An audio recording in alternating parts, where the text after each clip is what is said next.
Smoking causes cancer, smoking kills. പുകവലി അർബുദത്തിന് കാരണമാകുന്നു, ജീവൻ അപകടത്തിലാകും. Liquor drinking is injurious to health. മദ്യപാനം ആരോഗ്യത്തിന് ഹാനികരമാണ്.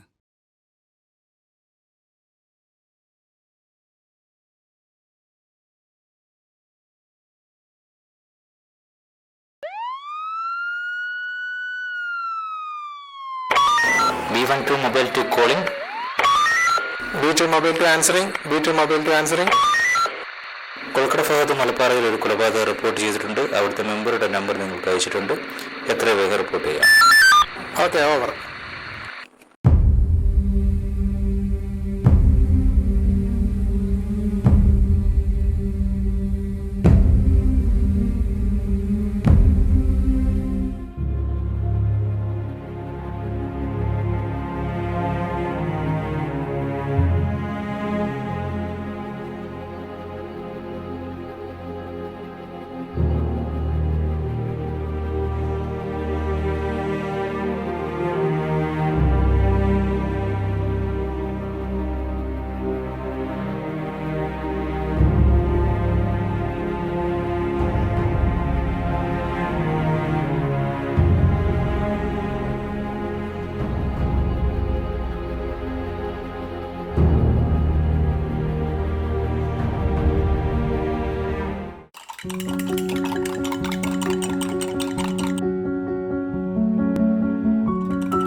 ഒരു സോഡ നാരങ്ങ.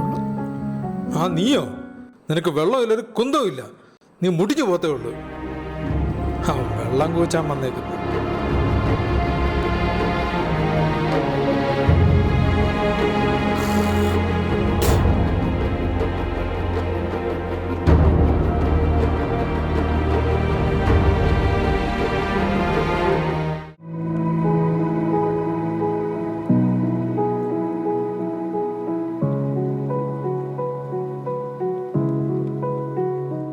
ദിനേശനില്ലയോ അത്?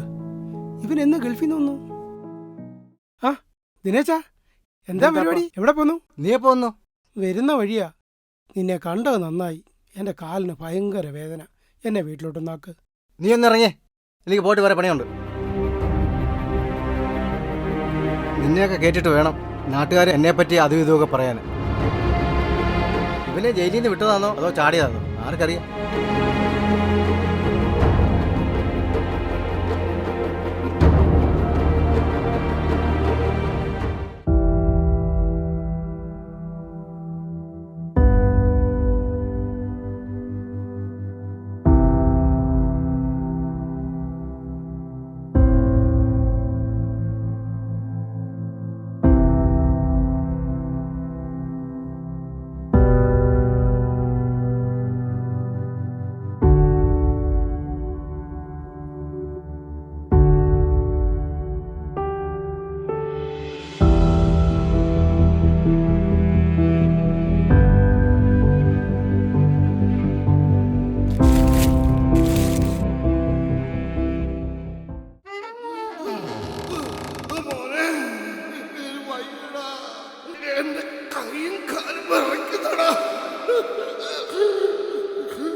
രണ്ടു വർഷം നീണ്ടുനിന്ന പുളക്കട ദാരുണ കൊലപാതക കേസിന് ഇന്ന് അന്തിമവിധി.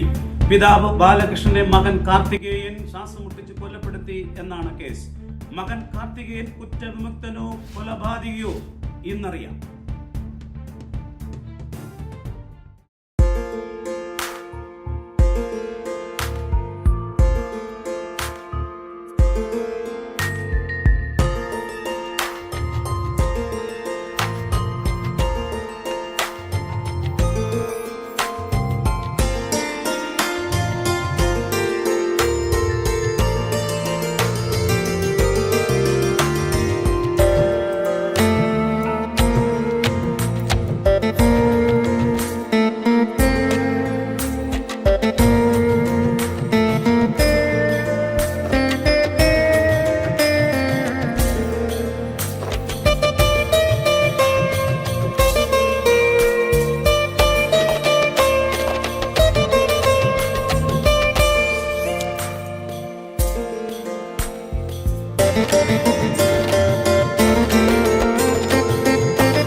എന്താ ബാല വന്നോ നീ? എന്തുണ്ട് വിശേഷം? ഞാനിവിടെ ഇല്ലാത്തോണ്ട് 3-4 ദിവസം കിടന്ന് ആടിച്ച് പൊളിക്കുമായിരുന്നു. എന്തോ പൊളിക്കാനാടാ? ഇത് മാത്രമാ 3-4 ദിവസമായി കൂട്ട്? മതിയല്ല, ചാവാറായി. കുഴിയിലേക്ക് കാലും നീട്ടി ഇരിക്കുന്ന എനിക്ക് എന്തുവാടാ കാലം?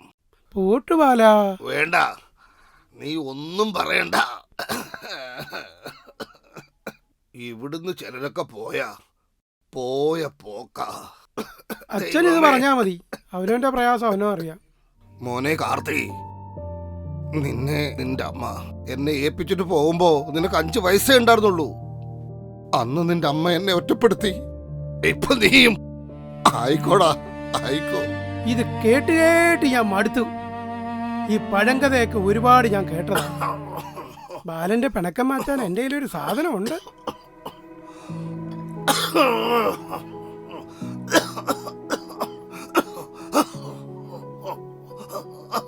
ബാല, ഇതൊന്ന് പിടി.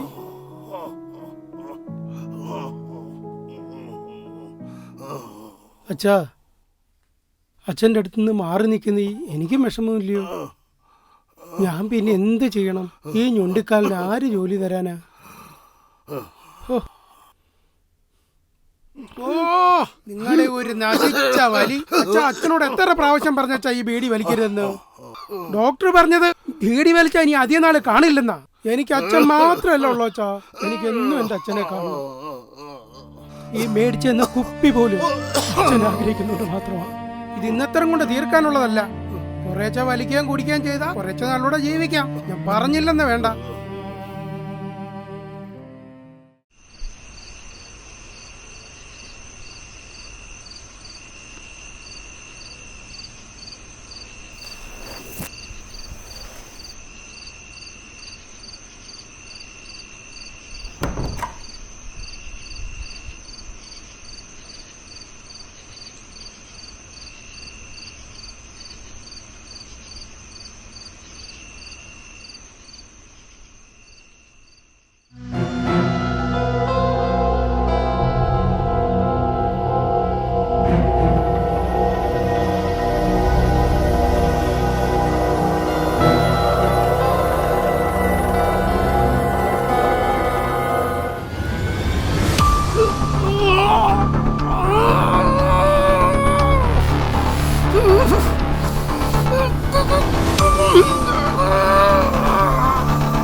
പതിവില്ലാതെ അച്ഛൻ്റെ ഫോണാണല്ലോ. ആ അച്ഛാ, അച്ഛാ ഞാനിപ്പോൾ വരാം. ആ ശരി ശരി, ഞാനിപ്പോൾ വരാം അച്ഛാ. ഞാൻ വീട് വരെ പോയിട്ട് വരാം. എന്താ പറ്റിയടേ? അച്ഛന് സുഖമില്ലെന്ന് ഫോൺ വന്നു.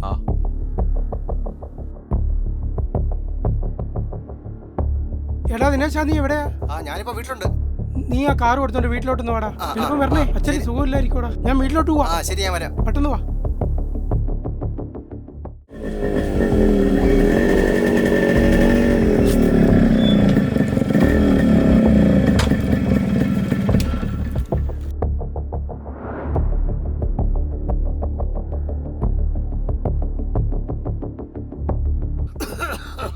എന്ത് പറ്റിയ? ശ്വാസം മുട്ടലാടാ, വേദനയുണ്ട്. ആ ഇൻഹേലർ എടുത്ത് അടിച്ചാ പോരായിരുന്നു. ആ കുന്ത്രാണ്ടമൊക്കെ ഒരു കുറവില്ല. നീ എന്നെ ഏതെങ്കിലും ആശുപത്രി കൊണ്ടുപോടാ. കാർത്തിക, അച്ഛൻ എന്താ പറ്റി? അച്ഛന് സ്ഥിരമുള്ളതാ ശ്വാസം മുട്ടലും നെഞ്ചുവേനയോ. അച്ഛനെ നാളെ ഇല്ലേ മെഡിക്കൽ കോളേജിൽ കൊണ്ടുപോകേണ്ടത്? ആന്നു, പക്ഷെ നോക്കിയിട്ട് കാര്യമില്ല. നമുക്ക് കൊണ്ടുപോവാം. ദിനേശാ, നമുക്ക് ആ ലൈഫ് കെയർ ഹോസ്പിറ്റലിൽ കൊണ്ടുപോയാലോ? ബെന്നി ഡോക്ടർ വീട്ടിൽ കാണും, നമുക്ക് അങ്ങോട്ട് പോകാം. ആ നമുക്ക് അങ്ങോട്ടങ്ങ് പോവാം. കാർത്തിക, ആ റിസൾട്ട് എല്ലാം എടുത്തോണേ, നാളെ കാണിക്കാനുള്ളത്. ഓക്കേടാ, ഞാൻ എടുത്തോളാം.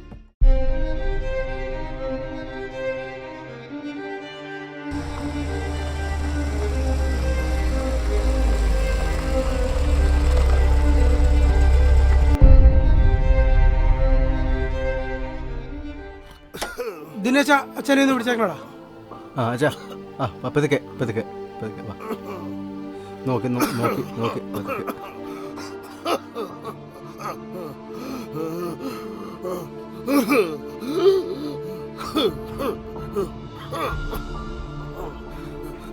നോക്കി നോക്കി സൂക്ഷിച്ച് പതുക്കെ കയറണം.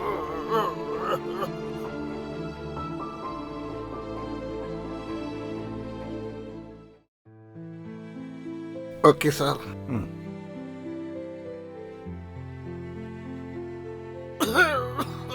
സാറേ നമസ്തേ.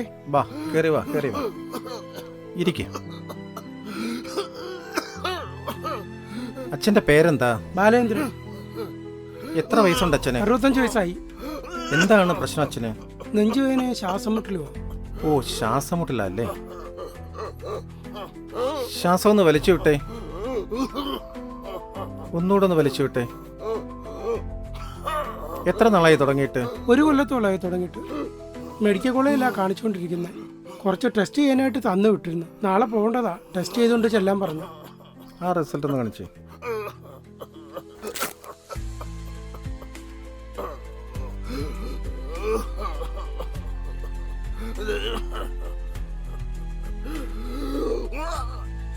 അച്ഛൻ നല്ല പുകവലിയാണല്ലേ? ചെറുതായിട്ട്. അല്ലല്ലോ, ഇതിനകത്ത് നല്ല രീതിയിൽ പുകവലിക്കുന്നതായിട്ടാണല്ലോ കാണുന്നേ.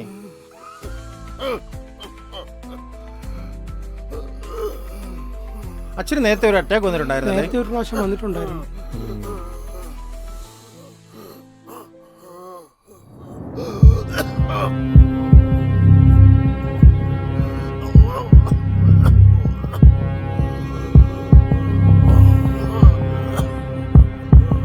നല്ല വേദനയുണ്ടല്ലേ? സഹിക്കാൻ വയ്യാത്ത വേദനയാണ് ഡോക്ടറെ. പ്രകാശ് ഡോക്ടറെയാണ് കാണിക്കുന്നതല്ലേ? അതെ അതെ. ഡോക്ടർ എന്ത് പറഞ്ഞു? കുറച്ച് ടെസ്റ്റിന് എഴുതി തന്നിരുന്നു. ആ ടെസ്റ്റ് ചെയ്തിട്ട് ചെല്ലാൻ പറഞ്ഞിരുന്നു. ഒരാഴ്ചത്തേക്കുള്ള മെഡിസിൻ തന്നിരുന്നു. അതായിപ്പോൾ കഴിച്ചുകൊണ്ടിരിക്കുന്നു. ഒരു കാര്യം ചെയ്യ്, ദാണ്ട് ഈ ഗുളിക കഴിച്ചിട്ടേ അച്ഛനെ കൊണ്ട് 5 മിനിറ്റ് പുറത്തോട്ട് വെയിറ്റ് ചെയ്താണ്. ശരി ഡോക്ടർ.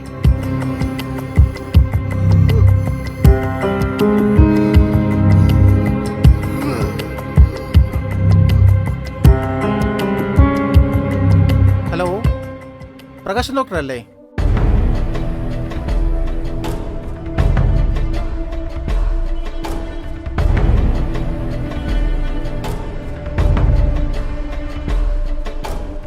ഓക്കെ, ഞാൻ പറയാം. Thank you so much. Karthikeyan, sir, ആ ഡോറും കടച്ചേക്ക്. ഇരിക്കേ കാർത്തികേയൻ, ഇരിക്കേ. എന്താ കാർത്തികേയൻ ജോലി? ഞാനൊരു ടിപ്പറിലെ ക്ലീനറാ സാറേ. അച്ഛൻ എന്തേലും പ്രശ്നം? ഞാൻ അച്ഛനെ ചികിത്സിക്കുന്ന പ്രകാശ് ഡോക്ടറെ വിളിച്ചായിരുന്നു. ആ, നാളെ ഈ റിസൾട്ട് എല്ലാം നോക്കിയിട്ട് നാളെ മുതൽ അച്ഛനെ ട്രീറ്റ്മെൻറ്റ് കൊടുക്കാനാണ് ഉദ്ദേശിക്കുന്നത്. കാർത്തികേയ, നിർഭാഗ്യവശാൽ ഈ റിസൾട്ട് എല്ലാം പോസിറ്റീവാണ്. ഞാൻ പറയുന്നത് കാർത്തികന് മനസ്സിലാവുന്നുണ്ടല്ലോ. അച്ഛന് ശ്വാസമുട്ടലും ചുമയൊന്നും അല്ല, അച്ഛന് ശ്വാസസംബന്ധമായ ക്യാൻസറാണ്. It's a lung cancer. അതിൻ്റെ സിംറ്റംസാണ് നമ്മളിപ്പോൾ അച്ഛൻ കണ്ടിരിക്കുന്നത്.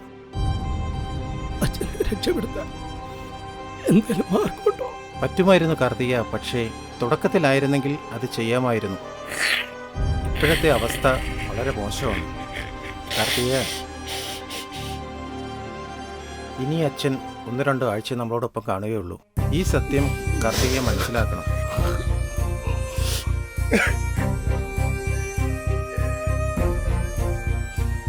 കാർത്തികയെ, തൽക്കാലം ഒരു മരുന്ന് ഞാൻ ഏറ്റിട്ടുണ്ട്, അച്ഛന് കൊടുക്കണം.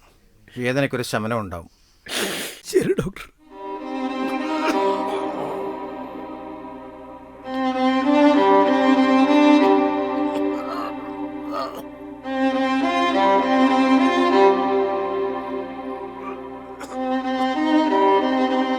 അച്ഛാ, പോകാം.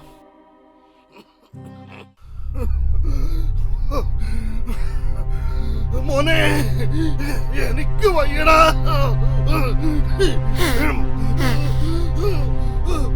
മോനെ, വയ്യടാ. എന്റെ കൈയും കാലും വിറയ്ക്കുന്നടാ.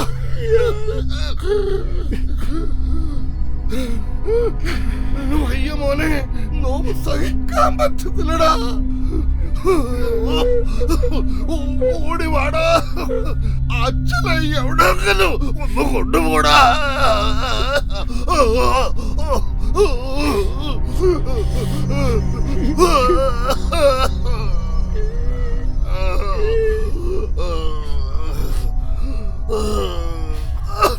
മോനെ, അച്ഛന് വയ്യടാ. മോനെ, എനിക്ക് സഹിക്കാൻ പറ്റുന്നില്ലടാ. എന്നോട് നിനക്ക് സ്നേഹമുണ്ടെങ്കിൽ എന്നെ ഒന്ന് കൊന്നതാടാ.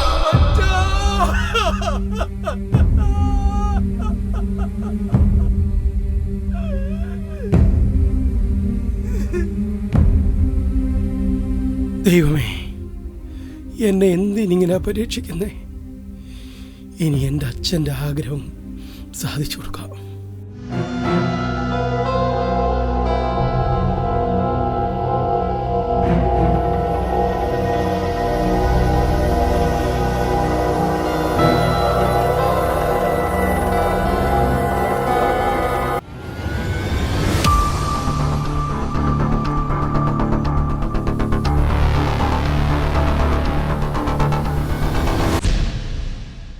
അച്ഛാ, അച്ഛാ.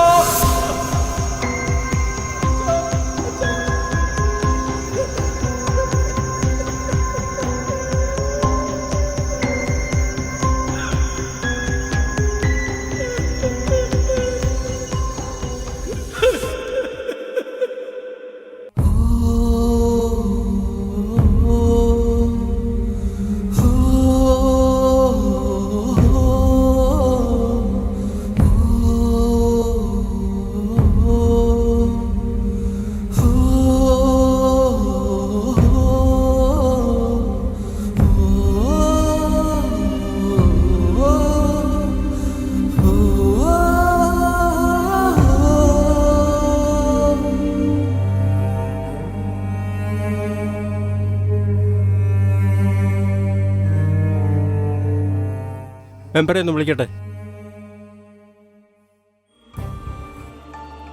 ഹലോ മെമ്പറെ, എങ്ങനെയാ കാര്യങ്ങൾ?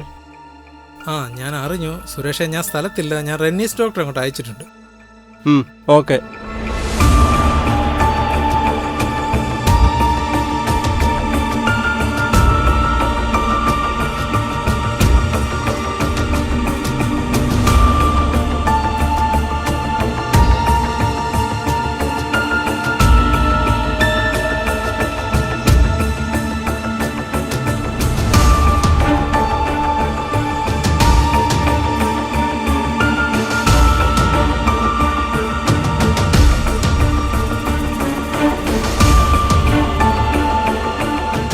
പോലീസിനെ ഇൻഫോം ചെയ്തായിരുന്നു? ഇല്ല സാർ. എന്തേലും പ്രശ്നം?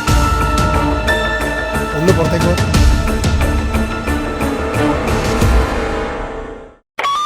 B12 mobile to calling. B2 mobile to answering. B2 mobile to answering. Kolkata ഭാഗത്ത് മലപ്പാറയിൽ ഒരു കൊലപാതകം റിപ്പോർട്ട് ചെയ്തിട്ടുണ്ട്. അവിടുത്തെ മെമ്പറുടെ നമ്പർ നിങ്ങൾക്ക് അയച്ചിട്ടുണ്ട്. എത്ര വേഗം റിപ്പോർട്ട് ചെയ്യാം?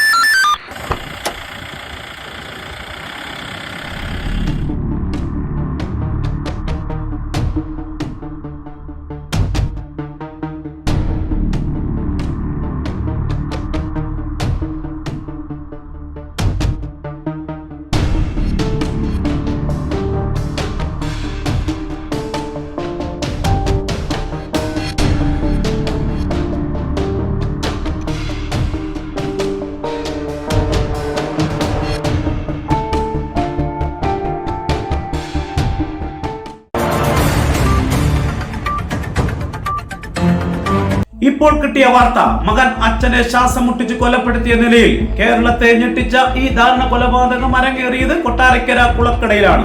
അവിടെ നിന്നും ഞങ്ങളുടെ പ്രതിനിധി ജോമോൻ ലൈനിലുണ്ട്. എന്താണ് ജോമോൻ അവിടുന്ന് ലഭിക്കുന്ന വിവരങ്ങൾ? പ്രശാന്ത്, ഞാനിപ്പോൾ നിൽക്കുന്നത് സംഭവ സ്ഥലത്താണ്. കേരളത്തെ ഞെട്ടിച്ച ദാരുണമായ കൊലപാതകമാണ് ഇവിടെ അരങ്ങേറിയിരിക്കുന്നത്. ഏകദേശം രാവിലെ 5:30യോടെയാണ് സംഭവം നടന്നിരിക്കുന്നത്. സ്വന്തം മകൻ അച്ഛനെ ദാരുണമായി കൊലപ്പെടുത്തിയിരിക്കുന്നു. ഇതിനെപ്പറ്റി കൂടുതൽ ചോദിക്കാനായി നമുക്ക് നമ്മളോടൊപ്പം നമ്മുടെ ഫോറൻസിക് ഓഫീസർ ചേർന്നുണ്ട്. അദ്ദേഹത്തോട് നമുക്ക് ചോദിച്ചു നോക്കാം. സാർ, എന്താണ് ഇവിടുത്തെ കൃത്യമായത്? ഡോക്ടർ പരിശോധനയിൽ മർഡർ ആണെന്നൊരു സംശയമുണ്ട്. പോലീസ് ഡിപ്പാർട്ട്മെന്റും ഫോറൻസിക്കും കാര്യമായി അന്വേഷിക്കുന്നുണ്ട്. അതിനുശേഷം മാത്രമേ എന്തെങ്കിലും കൃത്യമായി പറയാനാകൂ.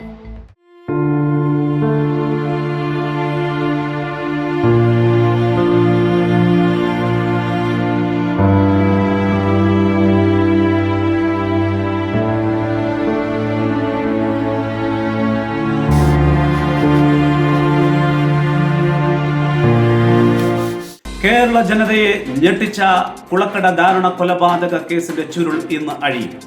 2 വർഷം നീണ്ടുനിന്ന വിചാരണയ്ക്കൊടുവിൽ അന്തിമ വിധി അറിയാൻ ഇനി നിമിഷങ്ങൾ മാത്രം. മറ്റൊരു പ്രധാനപ്പെട്ട വിവരം, പ്രതിയായ കാർത്തികേയന്റെ മാനസികവും ശാരീരികവുമായ പ്രശ്നങ്ങൾ കാരണം പ്രതിക്ക് പകരം പ്രതിഭാഗം വക്കീലാകും കോടതിയിൽ ഹാജരാകുക.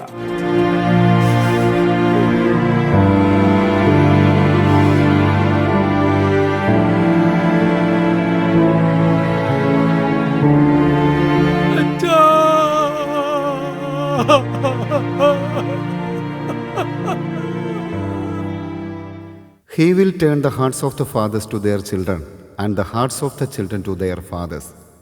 ഓരോ സമൂഹത്തിനും അത് അർഹിക്കുന്ന തരത്തിലുള്ള കുറ്റവാളികളെയാണ് ലഭിക്കുന്നത്. അതുപോലെ തന്നെ ഓരോ സമൂഹത്തിനും അത് നിർബന്ധിക്കുന്ന തരത്തിലുള്ള നിയമപാലനമാണ് ലഭിക്കുന്നത് എന്നതും ഒരുപോലെ സത്യമാണ്. Case number 134/2025. മകൻ കാർത്തികേയൻ തൻ്റെ പിതാവായ മലപ്പാറ വീട്ടിൽ ബാലചന്ദ്രനെ കഴുത്ത് ഞെരിച്ച് ശ്വാസം മുട്ടിച്ച് കൊലപ്പെടുത്തിയതാണ് പ്രതി കാർത്തികേയനെതിരായ കുറ്റം.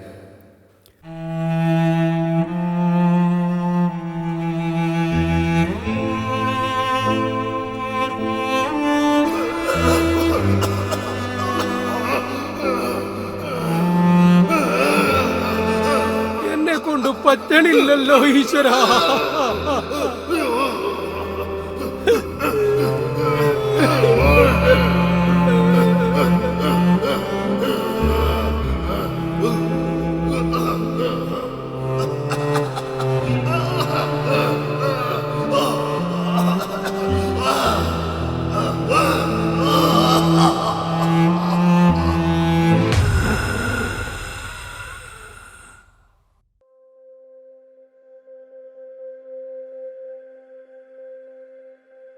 അച്ഛാ,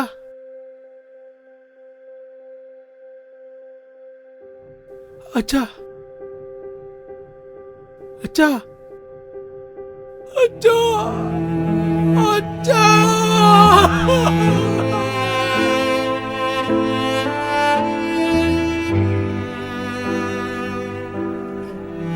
ഈ കേസിലെ പ്രതിയെന്ന് സംശയിക്കുന്ന കാർത്തികേയന്മേൽ ആരോപിക്കപ്പെട്ട കുറ്റം കൊലപാതകമാണ്. ഇന്ത്യൻ ശിക്ഷാ നിയമത്തിലെ 302 വകുപ്പ് പ്രകാരം ഈ കുറ്റം വളരെ ഗൗരവമുള്ളതാണ്. ഈ കേസിൽ പ്രോസിക്യൂഷൻ ഹാജരാക്കിയ തെളിവുകളായ ബാലചന്ദ്രന്റെ കഴുത്തിലെ പാടുകൾ, കട്ടിലിൽ കിടന്ന തലയണയിലെ രക്തം, സാക്ഷികളുടെ മൊഴികൾ, പോസ്റ്റ്മോർട്ടം റിപ്പോർട്ട്, ഈ തെളിവുകൾ കാർത്തികേയനെ IPC സെക്ഷൻ 302, 307 വകുപ്പ് പ്രകാരം കുറ്റക്കാരനാണെന്ന് തെളിയിക്കുന്നതിൽ പ്രോസിക്യൂഷൻ പരാജയപ്പെട്ടിരിക്കുന്നു.